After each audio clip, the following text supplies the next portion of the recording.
ऊंचे कैलाश पर्वत पर भगवान शिव गहरे ध्यान में बैठे थे। उनकी आंखें बंद थीं और उनके चारों ओर एक दिव्य आभा फैली हुई थी। बर्फ से ढके पर्वत की चोटी पर वे ब्रह्मांड की गहराइयों में लीन थे।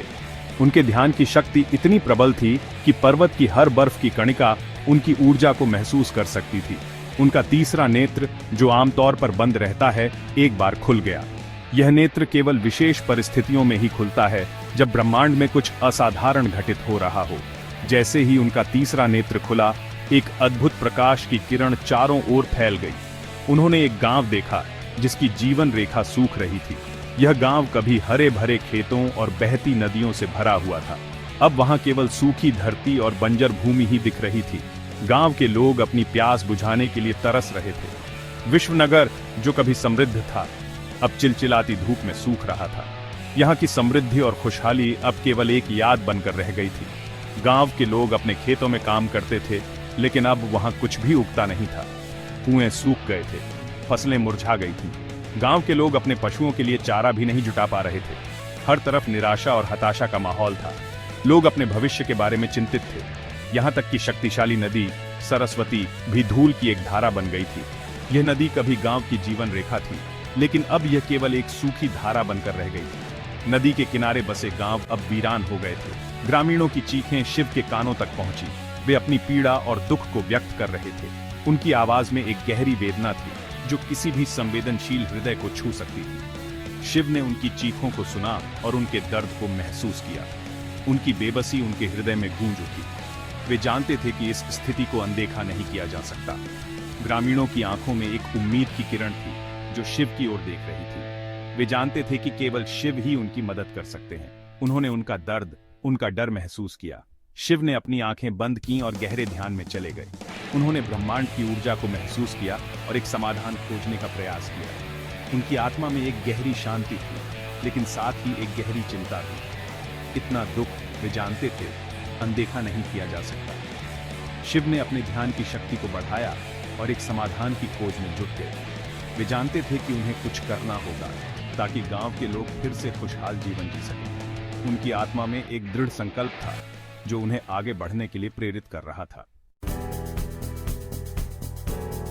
विश्वनगर घुटनों पर था। यह गांव, जो कभी हरियाली और खुशहाली का प्रतीक था, अब सूखे की चपेट में था। हर तरफ सिर्फ सूखी जमीन और टूटे हुए सपने थे। धरती, जो आमतौर पर उपजाऊ होती थी, अब पत्थर की तरह कठोर हो गई थी। खेत, जो कभी सोने की तरह चमकते थे, अब बंजर और वीरान हो गए थे। किसान, जो कभी अपने खेतों में मेहनत करते थे, अब निराशा में डूबे हुए थे। निराश होकर ग्रामीण पुराने बरगद के पेड़ के नीचे इकट्ठा हुए। यह पेड़, जो पीढ़ियों से उनके सुख दुख का साथी था, अब उनकी आखिरी उम्मीद बन गया था। वे सब एक साथ मिलकर अपने दुख और चिंताओं को साझा कर रहे थे। उनके सरपंच, एक अनुभवी लेकिन मजबूत आदमी, ने कहा, हमें प्रार्थना करनी चाहिए। उनकी आवाज में दृढ़ता और विश्वास था।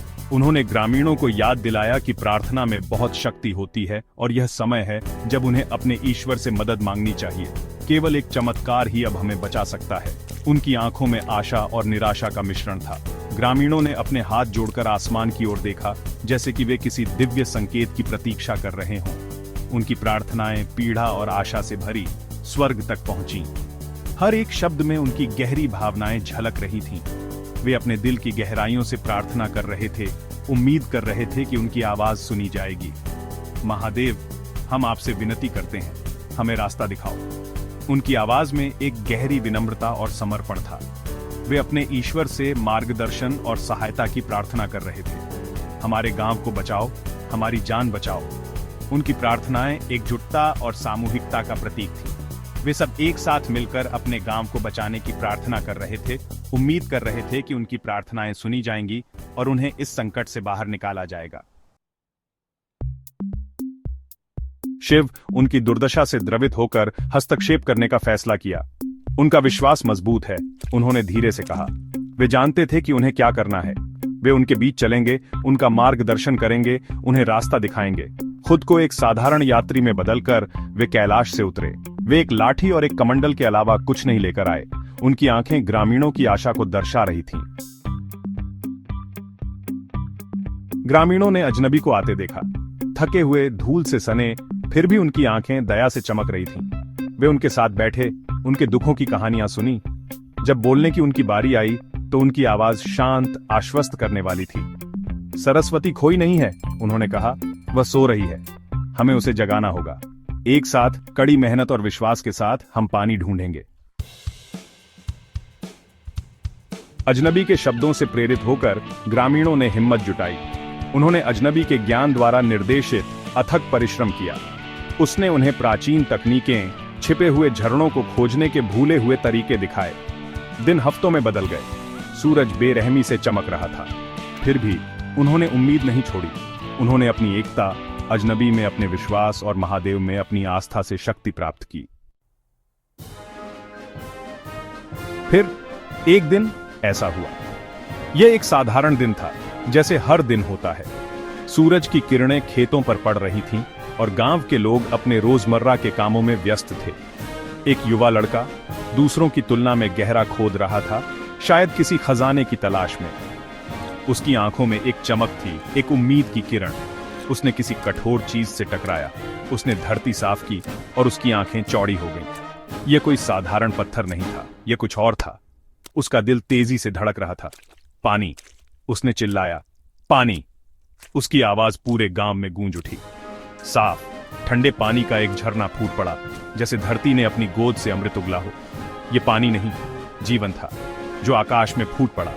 पानी की बूंदें सूरज की रोशनी में चमक रही थी, जैसे किसी ने हीरे बिखेर दिए हों। ग्रामीण खुशी से झूम उठे। यह उनके लिए किसी चमत्कार से कम नहीं था। वे नाचने लगे, गाने लगे, जैसे उनकी सारी परेशानियां खत्म हो गई हों। उनकी प्रार्थनाओं का उत्तर मिल गया था। सरस्वती का पुनर्जन्म हुआ और यह उनके लिए एक नई शुरुआत थी। वे अपने देवताओं का धन्यवाद करने लगे। एक बार फिर उनकी भूमि से बहती हुई यह नदी उनके जीवन का हिस्सा बन गई। यह सिर्फ पानी नहीं था, यह उनकी संस्कृति, उनकी पहचान थी। विश्वनगर में जीवन वापस ला रही थी। गांव के लोग अब पहले से ज्यादा खुशहाल थे। उनके खेत हरे भरे हो गए और उनके चेहरे पर मुस्कान लौट आई। यह सचमुच एक चमत्कार था।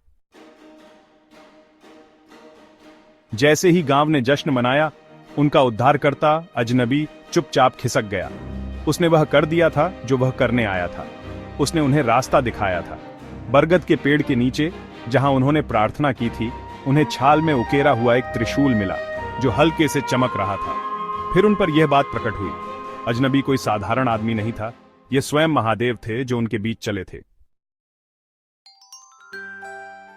कृतज्ञता से अभिभूत ग्रामीणों ने एक मंदिर बनाने का फैसला किया, अपने उद्धारकर्ता महादेव को समर्पित एक मंदिर। उन्होंने अथक परिश्रम किया, उनके दिल प्रेम और भक्ति से उमड़ रहे थे। जब मंदिर अंततः पूरा हुआ तो यह लंबा और गर्व से खड़ा था, जो उनके अटूट विश्वास और उनके देवता की करुणा का प्रतीक था। विश्वनगर की कहानी एक किंवदंती बन गई, एक अनुस्मारक की सबसे अंधेरे समय में भी विश्वास, एकता और कड़ी मेहनत पहाड़ों को हिला सकती है। इसने उन्हें सिखाया कि महादेव केवल मंदिरों में ही नहीं, बल्कि उन लोगों के दिलों में भी रहते हैं जिनके पास विश्वास है। और हर साल चमत्कार की सालगिरह पर विश्वनगर के ग्रामीण जश्न मनाते हैं। उनके दिल उस दिन के लिए कृतज्ञता से भरे होते हैं जब महादेव उनके बीच चले थे।